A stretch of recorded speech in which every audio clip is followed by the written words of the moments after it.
Hello everyone and welcome back to match points. আজ আমরা গত রাতের লা লিগার ম্যাচ, যেটায় বার্সেলোনা 1-0 জিতেছে, সেই ম্যাচ নিয়ে ডিসকাস করব। আমি প্রত্যয় অ্যান্ড আই হ্যাভ সাহিত্য উইথ মি।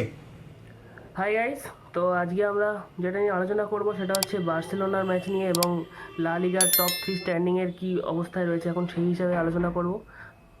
যে কারণে আমরা দেখতে পাচ্ছি এবারে বার্সেলোনা যেহেতু 1 নম্বর পজিশনে চলে গেছে কালকে জেতার পরে রায়ো ভ্যাকানোর সাথে, সেখানে রিয়েল মাদ্রিদ এবং অ্যাটলেটিকো মাদ্রিদ তারা বোথ তাদের পয়েন্ট লুজ করেছে তাদের প্রিভিয়াস দুটো গেমে। এবং রিয়েল মাদ্রিদকে যদি দেখি আমরা, রিয়েল মাদ্রিদ তাদের 10 পয়েন্টের লিড বটল করেছে বলতে পারা যায়। এবং বার্সেলোনা এবং রিয়েল মাদ্রিদের পয়েন্ট এখন সমান সমান হয়ে আছে এবং 51 পয়েন্ট নিয়ে দুজনেই লিগের টপে আছে, যেখানে বার্সেলোনা হেড টু হেড এবং গোল ডিফারেন্স দুটোতেই রিয়েল মাদ্রিদ থেকে এগিয়ে আছে এবং তারা 1 নম্বর পজিশনে রয়েছে। এবং অ্যাটলেটিকো মাদ্রিদও 50 পয়েন্ট নিয়ে 3 নম্বর পজিশনে রয়েছে। তো বার্সেলোনার গত ম্যাচে যে জেতার মানে গত রাতে যে ম্যাচটা জিতেছে সেটা খুবই ইম্পর্টেন্ট হয়ে গেছে এখন লা লিগার জন্য। তো সেই ম্যাচ নিয়ে আলোচনা করব, তো দেখা যাক কী হয় না হয়। এবার লেটস গো প্রত্যয়। তো সবার আগে আমরা ম্যাচটার ম্যাচটার যে হাইলাইটস সেটা নিয়ে একটু আলোচনা করে নিই। সবার আগে লেভানডস্কি 28 মিনিট একটা পেনাল্টি পায় এবং তার ফলে একটা বার্সেলোনা যে টাফ ম্যাচ, যেটা হচ্ছে 1-0, তারা জিতে বেরিয়ে যায়। এবং তার সাথে সাথেই তার পাশাপাশি তারা টপে এখন কি বলবো লা লিগার লিগ টেবিলের। আচ্ছা, বার্সেলোনা হচ্ছে এই ম্যাচ জেতার সাথে সাথে রায়ো ভ্যাকানোর যে লা লিগার যে 9 ম্যাচ আনবিটেন রান ছিল সেটা ভেঙে দেয়। এবং ম্যাচের গোলের সিচুয়েশনটা যেভাবে আসে সেটা হচ্ছে ভ্যাকানোর যে প্লেয়ার সিজ, সে হচ্ছে আমাদের বার্সেলোনা ইনিগো মার্টিনেজের উপর চার্জ করে একটা পেনাল্টি বক্সের ভেতর, এবং যার রেজাল্টে পেনাল্টি আসে। হ্যাঁ, কিছুটা ডাইভ মারার মতো করে, যাই হোক। তো সেক্ষেত্রে সে পেনাল্টিটা আসে। এরপর হচ্ছে লেভানডস্কি সেখান থেকে গোল করে টিমকে এগিয়ে দেয়। আচ্ছা, নেক্সট হচ্ছে এরপরে রেওর হয়ে ডে ফ্রুটোস যে তাদের প্লেয়ার ছিল, সে হচ্ছে 44 মিনিট একটা চান্স পায় এবং সেটা গোলে কনভার্ট করে। কিন্তু এখানে একটা খুবই কন্ট্রোভার্সিয়াল একটা অফসাইড হয়, যেটা নিয়ে আমরা আলোচনা করব পরে। আচ্ছা, এরপরে আরেকটা ব্যাপার ঘটে, সেটা হচ্ছে ম্যাচের একদম শেষ মোমেন্টে, যেটা হচ্ছে 90 মিনিটসের মাথায়, ডে ফ্রুটোস আরেকটা চান্স পায়, যেটা হচ্ছে একদম ক্লিয়ার কাট হেডার পায়। সেখানে একদম 1:1, মানে গোলকিপার ছাড়া কেউ ছিল না। সেটা হচ্ছে সে হেড মারে, কিন্তু দুর্ভাগ্যবশত বলটা হচ্ছে বারের ওপর দিয়ে উড়ে যায়। তো আমরা এবার সেই অফসাইডের ব্যাপারটাই আছি, যেখানে হচ্ছে ডে ফ্রুটোস গোল করার পর 44 মিনিটে রেফারি লাইন্সম্যান অফসাইড দেয়নি, কিন্তু রেফারি হচ্ছে অফসাইড কল করে, যেটা হচ্ছে এনটেকা বলে যে তাদের স্ট্রাইকার, তার উপর রেফারি অফসাইড কল করে। তো সেটা নিয়ে কি বক্তব্য? এটা অ্যাকচুয়ালি সবাই বলছে যে এটা অফসাইড কি করে হয়। তো সবার আগে জানানো দরকার যে অফসাইড কি করে হচ্ছে এটা, কারণ যে প্লেয়ারের পায়ে বল নেই সে হচ্ছে তাকে অফসাইড কল করছে, এটা কি করে পসিবল? অ্যাকচুয়ালি অফসাইড কল করার যে রুলগুলো আছে সেগুলো মাঝে মাঝে কিছুটা সিচুয়েশনের উপর ডিপেন্ড করে। এবার বল যখন সেন্টার করা হয়েছিল সেই মুহূর্তে এনডেকা অফসাইডে অবশ্যই ছিল, কিন্তু যদি দেখি আমরা সেই একই মুহূর্তে, তো সে কিন্তু বলের দিকে যাচ্ছিল না, অথচ যে গোল করে ডে ফ্রুটোস সে কিন্তু অনসাইডেই ছিল। তো যদি আমরা সেই হিসাবে দেখি, বার্সেলোনার ক্ষেত্রে এই চান্সটা মানে অর্থাৎ রায়ো ভ্যাকানোর ক্ষেত্রে এই চান্সটা একটা 50-50ও বলা যেতে পারে। এটা অফসাইড হতেও পারে, নাও পারে, তার কারণ যে বলে টাচ লাগায়নি এবং বলের জন্যও হয়তো যায়নি ওদের ফরওয়ার্ড এন্ডেকা, তো সে কিন্তু অফসাইডে ছিল। তো এটা একটা কন্ট্রোভার্সিয়াল হালকা বলতেও পারা যায়। এবার সেক্ষেত্রে পুরোপুরি রেফারি সিদ্ধান্ত চূড়ান্ত, সেক্ষেত্রে যদি দেখি তো এটা অফসাইড কল করেছে, এটা 50-50 চান্স হিসেবে বলতে পারি। এবার প্রত্যয়, তোর কি মনে হয়? হ্যাঁ, আমার মনে হয় এটা অফসাইড তো অবশ্যই ছিল, কারণ হচ্ছে আমিও প্রথম একদম ফার্স্টে যখন গোলটা ক্যান্সেল করে এদিকে থেকে লাইন্সম্যান যখন গোল দিচ্ছে না, তখন আমি নিজের মাথায় হাত দিয়েছিলাম যে এটা কি ধরনের রিগড ম্যাচ, যে রেফারি ডাইরেক্ট বলছে কোনো ভার দেখা হবে না, কিছু না, একেবারে অফসাইড। কিন্তু পরবর্তীকালে যখন আমি ভালো করে স্লোমোতে, মানে যখন রিভিউটা দেখাই, রিপ্লেটা, তখন দেখি যে হ্যাঁ এক্স্যাক্টলি ইনিগো মার্টিনেজ বলের সামনে আসার সময় তাকে এন্টেকা যে প্লেয়ারটা যাকে অফসাইড কল করে রেফারি, সে হচ্ছে সেই প্লেয়ারটা হচ্ছে তাকে আটকে রাখে। এবং মানে কি বলবো, যে অফিসিয়াল যে একটা কি বলে অফসাইডের যে রুল আছে, তাতে বলা আছে যে যে কোনো প্লেয়ার যে হচ্ছে খেলার মধ্যে, মানে অফসাইডের যে জায়গাটা সেখানে হচ্ছে সেই প্লেয়ারটা, যে প্লেয়ারটা অফসাইডে আছে, তখন সে যদি কোনোভাবে কোনো প্লেয়ারকে আটকায় অথবা মানে হ্যাঁ তার কোনো একটা এক্স্যাক্টলি তার কোনো একটা মুভ যদি সেই গেমের মধ্যে ইন্টারফেয়ারেন্স আনে, তো সেক্ষেত্রে সেটা অফসাইড কল করা হবে এবং সেক্ষেত্রে এটাও সেম কেস হয়েছে। এবার এটা একেবারেই কন্ট্রোভার্সিয়াল যে এটা হয়তো নেগলেক্ট করাও যেত, হয়তো এটা গোল দেওয়াও যেত, কিন্তু এটা মানে একেবারেই রেফারির ওপর এবং রেফারি যেটা সিদ্ধান্ত দেয় সেটাই চূড়ান্ত, কিছু করার নেই। তো যেটা দিয়েছে সেটা ভুল কিছু না, কিন্তু সেটা নেগলেক্ট করা যেত আমার মতে। আচ্ছা, এক্স্যাক্টলি। তো এটাই আর কি যে এতে এবং ইভেন এরপরে যদি আমরা বলেও থাকি যেটা অফসাইড কি অফসাইড না, তাতেও তো কোনো কিছু হবে না, কারণ ম্যাচ যেটা হয়ে গেছে হয়ে গেছে। তো সেটা ছেড়ে আমাদের নেক্সট ম্যাচের দিকে বা নেক্সট রেফারিং এর দিকে তাকিয়ে থাকতে হবে যে আর কোনো ব্লান্ডার করে কি রেফারি। তো যাই হোক, আমরা নেক্সট যে টপিকে যাচ্ছি সেটা হচ্ছে এরপর আমরা একটু ম্যাচের যে অ্যানালাইসিস, মানে এই তো আমরা হাইলাইটসগুলো বললাম যে কোন কোন জায়গায় কি কি সিচুয়েশন হয়েছে, এরপর আমরা ম্যাচের অ্যানালাইসিস একটু ডেপথে যাচ্ছি। তো সবার আগে বার্সেলোনা যে ফরমেশনে শুরু করে ম্যাচ, হান্সি ফ্লিক সে হচ্ছে 4-3-তে স্টার্ট করে এবং দুটো চেঞ্জের সাথে। গত ম্যাচে আরাউহো ইনজিওর্ড হয়, তার জায়গায় পাও কুবার্সি আসে এবং এই ম্যাচে একটা আনএক্সপেক্টেড একটা মানে কি বলবো টার্ন দেখা যায়, সেটা হচ্ছে হেক্টর ফোর্ডকে স্টার্ট করে কুন্ডের জায়গায়। তো এই ঘটনাটা কি জানিস তুই যে এর আগে যে মানে ম্যাচের শুরুর সময় যে একটা জিনিস দেখা গেল, মানে জানা গেল যে কুন্ডে নাকি আজকে হচ্ছে ম্যাচে মানে লাস্ট ম্যাচে হচ্ছে লেট করে এসছে বলে ট্রেনিংয়ে, তাই জন্য তাকে বসিয়ে দিয়েছে, ম্যাচ খেলায়নি। তো Hansi Flick exactly Hansi Flick is Hansi Flick, কিছু করার নেই। হান্সি ফ্লিক তার কারণ এর আগেও আমরা খবর পেয়েছিলাম যে হান্সি ফ্লিক খুবই ডিসিপ্লিনড ওয়েতে কোচিং করায় এবং কোনোভাবে টাইমের এদিক ওদিক হলেই তাকে শাস্তি পেতে হয়। তো এক্ষেত্রে অন্যথা হয়নি। তো সেক্ষেত্রে এটা খুব মজাদার একটা ডিসিশন বলা যেতে পারে। জাভি এরার সময় কিন্তু এতটাও স্ট্রিক্ট ছিল না, যেখানে প্লেয়ারদের মাঠে ঢোকা বলো বা যাই বলো না কেন, সেখানেও কিন্তু তারা নিজেদের ইচ্ছা মতো ঢুকতে পারতো। কিন্তু হান্সি ফ্লিক এরাতে যেটা নজরে পড়ে সেটা হচ্ছে ডিসিপ্লিন হয়েতে একদম টিম কিট পরে ঢুকতে হবে। তো এই জিনিসগুলো ছোটো ছোটো অনেকগুলো মেন্টালিটি চেঞ্জ আনে। দ্যাটস ওয়াই বার্সেলোনা এবারে অন্যবারের থেকে বেটার পারফর্ম করছে বলা যেতে পারে।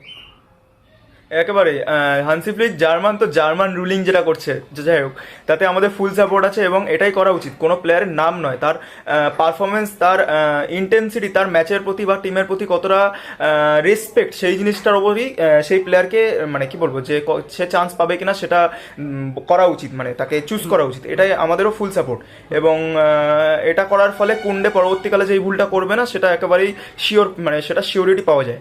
তো এইটা হচ্ছে বার্সেলোনা এভাবে স্টার্ট করে এবং বার্সেলোনার যেটা ট্যাকটিক্স ছিল, মানে ফ্লিক যেভাবে ফোকাস করে, ফ্লিক হচ্ছে ফোকাস করে পজিশন গেমের ওপর এবং তার পাশাপাশি তার সে হচ্ছে পাসের মুভমেন্ট, মানে হচ্ছে কি বলবো যে ইন্ট্রিকেট পাসিং, মানে খুব কমপ্লেক্স পাসিং সে, এবং তার সাথে সাথে যে মুভমেন্ট এর মাধ্যমে খুব ডিফিকাল্ট পাসিং করাতে খুব সক্ষম হয় আর কি।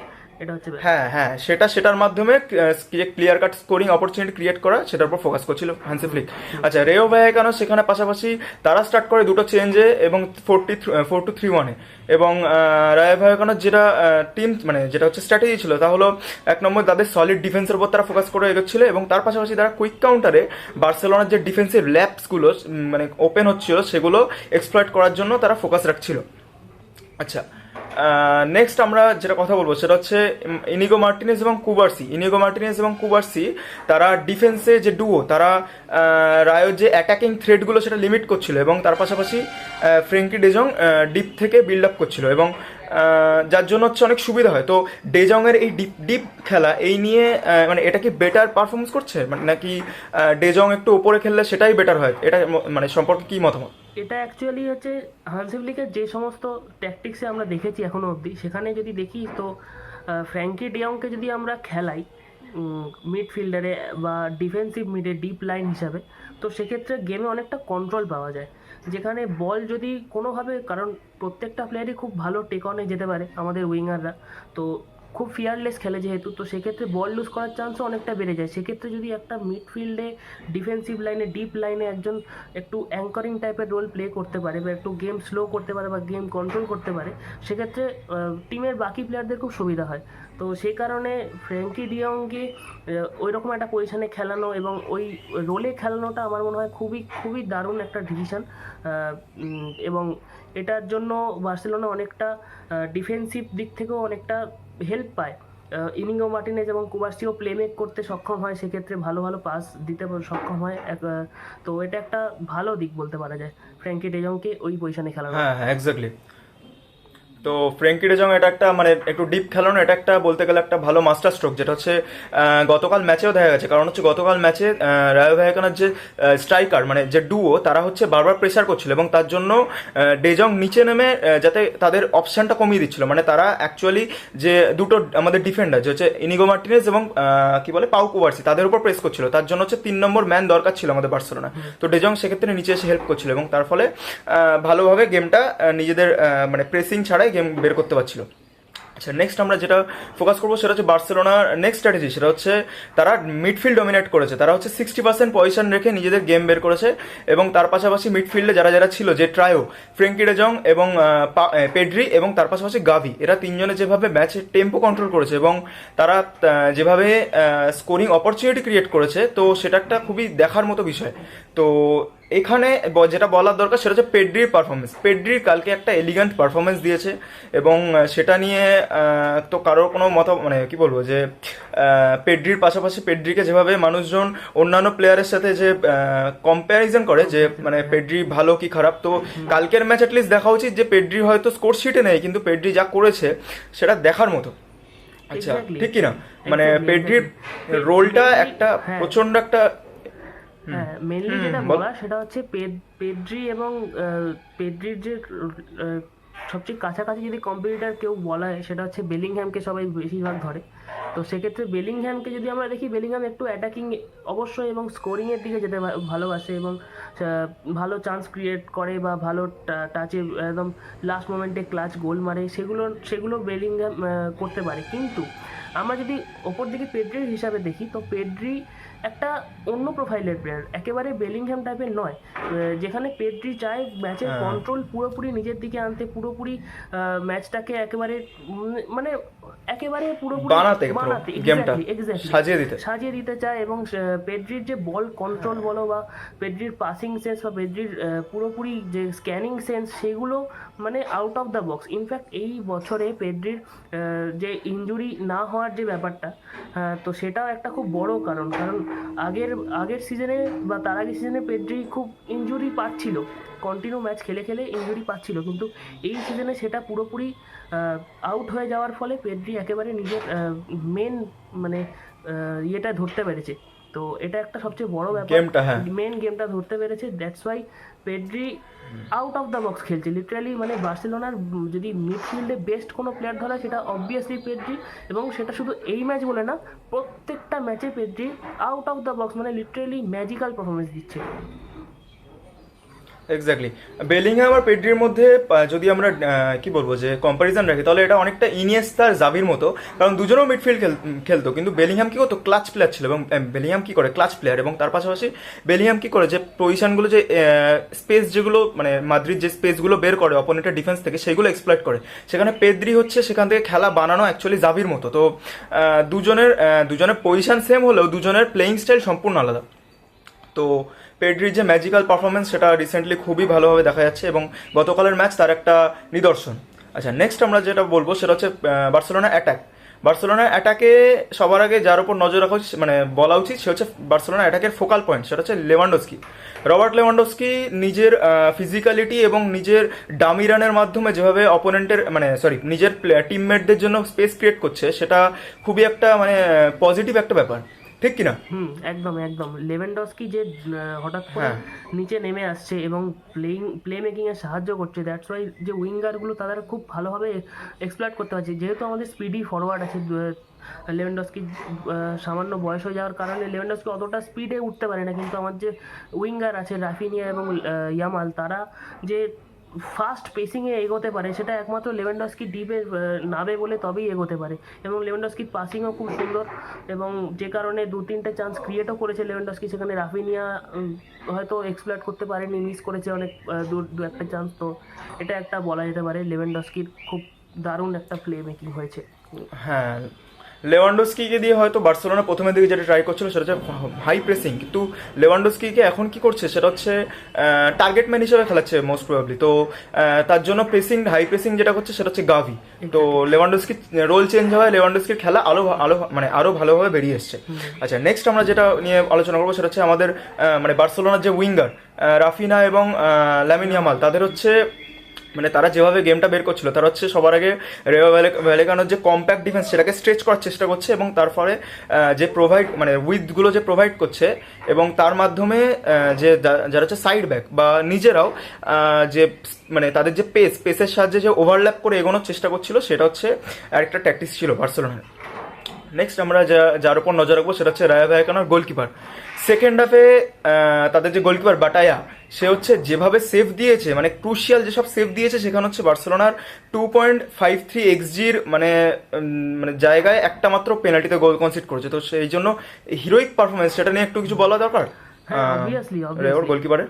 অবভিয়াসলি রায়ো গোলকিপার, আমি তো যখন ম্যাচটা দেখেছি আমি মানে লিটারালি অবাক হয়ে গেছি রায়ো গোলকিপার এর ম্যাচটা মানে যেরকমভাবে গেছে আর কি। তো কারণ বার্সেলোনা তো প্রচুরভাবেই চান্স ক্রিয়েট করেছে, যেহেতু আমরা দেখতেই পাচ্ছি স্ট্যাটে যে 2.53 এক্সজি, সেখানে বার্সেলোনা মাত্র একটা গোল করেছে, তাও পেনাল্টি থেকে। এটা জাস্ট অভাবনীয় গোলকিপারের পারফরমেন্সের উপরে ডিপেন্ড করে।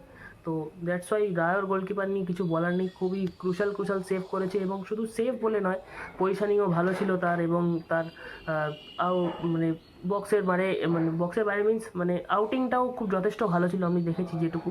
তো দ্যাটস ওয়াই রায়োর গোলকিপারকে Exactly. বাহবা দিতেই হবে। ক্রেডিট দিতেই হয়। হুম হুম। এক্স্যাক্টলি।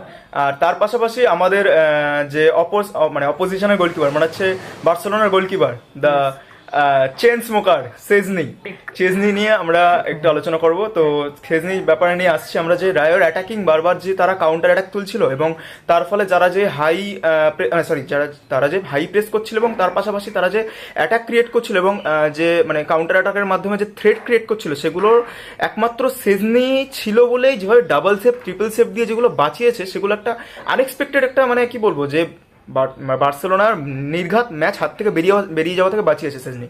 একদম একদম ঠিক কি না? একদম একদম সিয়েজনি যে ব্যাপারটা, সেটা হচ্ছে সত্যি। রিসেন্টলি ফ্লিক যখন এই স্টেটমেন্টটা দিয়েছে যে আমাদের নাম্বার ওয়ান কিপার সিয়েজনি, তারপর থেকে ইনফ্যাক্ট সিয়েজনি সবকটা ম্যাচই স্টার্ট করেছে। হ্যাঁ, তো সেক্ষেত্রে সিয়েজনির যে পারফরমেন্স আমরা দেখেছি, ডে বাই ডে ইমপ্রুভ হচ্ছে তো হচ্ছেই। ইনফ্যাক্ট গতকালের যে ম্যাচটা শেজনির, আমি তো বলবো অ্যাটলিস্ট বার্সেলোনা ক্যারিয়ারে আপাতত বেস্ট ম্যাচ বলতে পারি, কারণ শেজনির যে সেভিং এবিলিটি, যে অসাধারণ কিছু সেভ, এবং তার বল প্লেয়িংও অনেক যথেষ্ট ভালো, এবং সবচেয়ে বড় কথা তার যে এক্সপিরিয়েন্স, সেটা খুব ভালোভাবে কাজে লাগায় বার্সেলোনা, এবং যে কারণে ডিফেন্সের ওপরও একটা বড় স্তম্ভ হিসাবে কাজ করে শেজনির এই লাস্ট পারফরমেন্স যেটা আমরা দেখলাম গতকাল, সেটা খুবই ইমপ্রেসিভ লেগেছে। এবং ফ্লিকের কথা অনুযায়ী যদি আমরা দেখি, তো চেজনি বার্সেলোনা এখন নাম্বার ওয়ান কিপার যদি দেখি, তো সেটা প্রমাণ করেছে চেজনি কালকে। একদমই। সেজনির রিসেন্টলি আরেকটা ট্রেড দেখলাম, সেটা হচ্ছে সেজনি যেভাবে সুইপার কিপারের রোলটা প্লে করছে, খুবই মারাত্মক একটা রোল প্লে করছে, খুবই রিস্কি কিন্তু হাই রিস্ক হাই রিওয়ার্ড টাইপের খেলা, মানে যেখানে সেজনি একেবারেই বার্সেলোনার পুরো যে হাইলাইন ডিফেন্স, সেটাকে পিছন থেকে ব্যাকআপ হিসেবে আটকে রেখেছে, তাই না? এক্স্যাক্টলি। সেজনি না হলে সেটা পসিবল ছিল না, এত হাইলাইন ডিফেন্স খেলা। এক্স্যাক্টলি। তো যাই হোক, নেক্সট যেটা কথা বলবো সেটা হচ্ছে বার্সেলোনা হানসি ফ্লিকের যে মানে কোচ, যে তার হচ্ছে যেসব মাস্টার মাইন্ড, মানে তার মাস্টার মাইন্ডের মধ্যে আরেকটা ব্যাপার ছিল মাস্টার স্ট্রোক, সেটা হচ্ছে কিছু সাবস্টিটিউশন, মানে তার মধ্যে অন্যতম উল্লেখযোগ্য সাবস্টিটিউশন হচ্ছে দানি অলমোর যে সাবস্টিটিউশনটা। তো এইসব সাবস্টিটিউশনের জন্য হচ্ছে ম্যাচটা এফেক্টিভলি আরও ইন্টেন্সিটি বজায় রাখতে পেরেছে বার্সেলোনা, এবং তার পাশাপাশি ফ্লেক্সিবিলিটিও বজায় রাখতে পেরেছে। তো এখানে নিশ্চয়ই একটা বড় কোচের থেকে এত বড় এক্সপেকটেশন, মানে এটা এক্সপেক্টেড ছিলই, কিন্তু সেগুলো ঠিকঠাক এক্সিকিউট করতে পেরেছে ফ্লিক।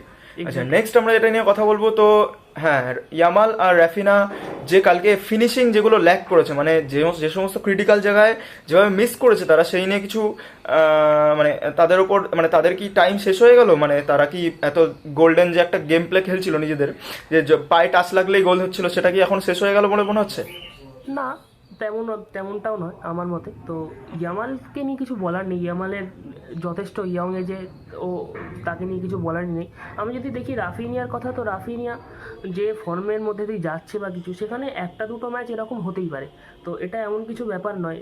অবশ্যই কিছু মিস তো মানা যায় না, যেগুলো রাফিনিয়ার ক্ষেত্রে চোখ বন্ধ করে আমরা দেখেছি রাফিনিয়া ফিনিশ করে দেয় বা কিছু। সেই জায়গা থেকে দাঁড়িয়ে কিছু মিস যেগুলো গতকাল করেছে, সেগুলো আমরা মেনে নিতে পারছি না অবভিয়াসলি। তো স্বাভাবিকভাবেই রাফিনিয়ারকে যদি আমি মেনলি দেখি, তো রাফিনিয়ার একটু ফিনিশিংয়ের জায়গাটা একটু হলেও ঘাটতি এসছে হয়তো বলা যেতে পারে। কিন্তু ইয়ামালের ক্ষেত্রে যদি দেখি, ইয়ামাল রিবাউন্ডসেও কতগুলো শট, বোধহয় একটা দুটো শট মিসও করেছে, যেখানে একদম প্রপার গোল হয়ে যায় ওই চান্সগুলোতে।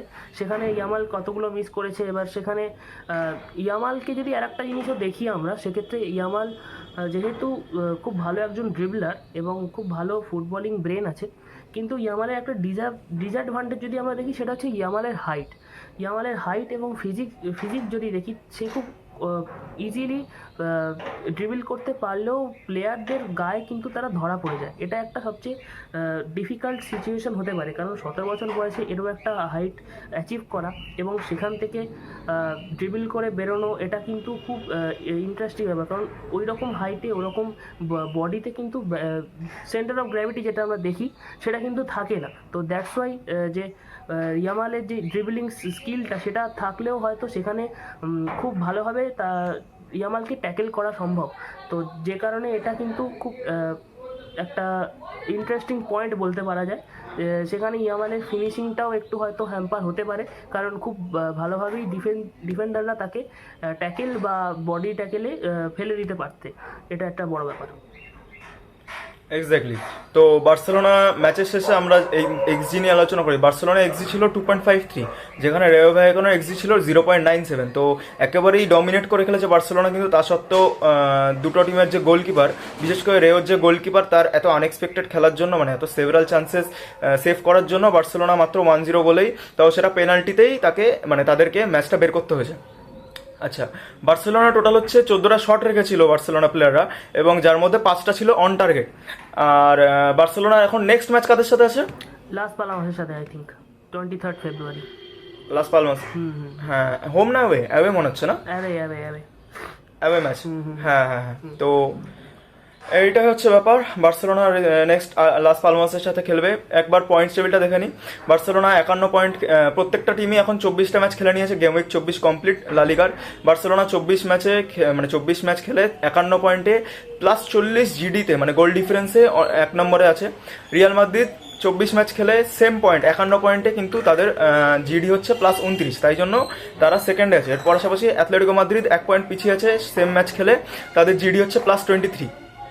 তো লা লিগার যে টপ 3 রেস, সেটা খুবই হাড্ডাহাড্ডি হয়ে গেছে, এবং দেখা যাবে মোস্ট প্রবাবলি এটা ফাইনাল ম্যাচ ডে কি তার আগের ম্যাচ ডে, মানে গেম উইক 37 অব্দিও যেতে পারে, মানে হ্যাঁ হ্যাঁ হ্যাঁ হ্যাঁ এক্স্যাক্টলি। তো তো এভাবেই আমরা মোটামুটি দেখে নিচ্ছি যে এই 3টে টিম কত দূর এগোচ্ছে। এবার তো যে মানে ব্যাপারটা হচ্ছে, নেক্সট ম্যাচ যে হচ্ছে রিয়াল মাদ্রিদ আর অ্যাথলেটিকো মাদ্রিদ আর বার্সেলোনা, এরপরে হচ্ছে যে ম্যাচগুলো আছে, তো সেখানে তোর কি মনে হচ্ছে যে কে আলটিমেটলি ম্যাচ, মানে লিগ রেসে উইনার হবে? অ্যাকচুয়ালি ব্যাপারটা হচ্ছে কি না, যেহেতু এখন এমন একটা সিচুয়েশানে দাঁড়িয়ে গেছে রিয়াল মাদ্রিদ, অ্যাথলেটিকো মাদ্রিদ এবং বার্সেলোনা, সেখানে হচ্ছে বার্সেলোনা রিয়াল মাদ্রিদকে যে কটা ম্যাচ খেলেছে হানসি ফ্লিকের আন্ডারে, প্রত্যেকটাতেই ডমিনেট করেছে। তো সেইখানে যদি আমরা দেখি, তো আই থিঙ্ক বার্সেলোনা সেখানে হয়তো এগিয়ে যেতে পারতে পারে, এবং রিয়াল মাদ্রিদের ইনজুরি লিস্টও আছে তার মধ্যে ইনক্লুডেড। এবং সেকেন্ডলি যদি দেখি আমাদের, মানে অ্যাকচুয়ালি বার্সেলোনার যদি আমরা দেখি, তো অ্যাথলেটিকো মাদ্রিদ কিন্তু সবচেয়ে বেশি, আমি মনে করি যেটা বার্সেলোনার ক্ষেত্রে বিপদ হতে পারে লিগ টাইটেলের জন্য। কারণ অ্যাথলেটিকো মাদ্রিদের প্রত্যেকেই খুব এক্সপিরিয়েন্সড প্লেয়ার, এবং তাদের খুব ভালো এক্সপিরিয়েন্স আছে। লাইক আমরা ওয়ার্ল্ড কাপ চ্যাম্পিয়নও দেখেছি, জুলিয়ান আলভারেজ এবং রদ্রিগো দেপলও আছে তাদের টিমে। এবং দ্যাটস ওয়াই অ্যাথলেটিকো মাদ্রিদকে আমি মেনলি একটু দেখতে চাই যে বার্সেলোনার সাথে কীভাবে খেলে বা না খেলে। আমি যদিও রিয়াল মাদ্রিদকে পুরোপুরি এলিমিনেট করা যায় না, কারণ Real Madrid champion team obviously. তো রিয়াল মাদ্রিদ এবং বার্সেলোনার মধ্যে যদি আমি দেখি, তো আমি বার্সেলোনাকে এগিয়ে রাখতে চাই। আবার যদি আমি অন্য দিক থেকে অ্যাথলেটিকো মাদ্রিদ এবং বার্সেলোনার মধ্যে দেখি, আমি অ্যাথলেটিকো মাদ্রিদকে হয়তো এগিয়ে রাখবো। তো এটা একটা বড় ব্যাপার। তো এখানে একটা খুব ইন্টারেস্টিং জিনিস হতে পারে, যেহেতু খুব মিনিমাম 1 পয়েন্টের ডিফারেন্স নেই বললেই চলে। তো সেটা খুব ইন্টারেস্টিং বিষয় হবে, যে কারণেই আমরা বললাম যে গেম উইক 35, 36, 37, 38 এই 4টে গেম উইকের মধ্যেই হয়তো পুরোপুরি ডিসাইড হয়ে যাবে কি হয় না হয়। মানে একদম আলটিমেট গেম বা পেন আলটিমেট গেম, মানে হচ্ছে গেম উইক 38 বা গেম উইক 37 গিয়ে হয়তো আমরা দেখতে পারি যে কে অ্যাকচুয়াল উইনার হচ্ছে। আচ্ছা, তো এর পাশাপাশি আমরা যেটা বলছি যে সেটা হচ্ছে আজ রাতে চ্যাম্পিয়ন্স লিগের যে প্লে অফের সেকেন্ড ম্যাচ ডে আছে, তো সেই নিয়ে আমরা কালকে বা পরশু দিন, মানে কালকে তো আজকেও ম্যাচ আছে এবং আগামীকালও ম্যাচ আছে, তো পরশু দিন আমরা সেই নিয়ে ম্যাচের সমস্ত ম্যাচ যে কোন কোন টিম ফাইনাল অব্দি, মানে কোন কোন টিম অ্যাকচুয়াল ম্যাচ জিতলো এবং তারা হচ্ছে রাউন্ড অফ 16 উঠলো, সেই নিয়ে রেজাল্ট নিয়ে আমরা অ্যানালাইসিস করবো, পোস্ট ম্যাচ ব্রেকডাউনও করবো। তো সেই ভিডিও আমরা নেক্সট আনবো। তো that's it for today. Let us know if you liked our video. Leave a comment down below about what your opinions are. Please like, share and subscribe to Match Points. Thank you for watching.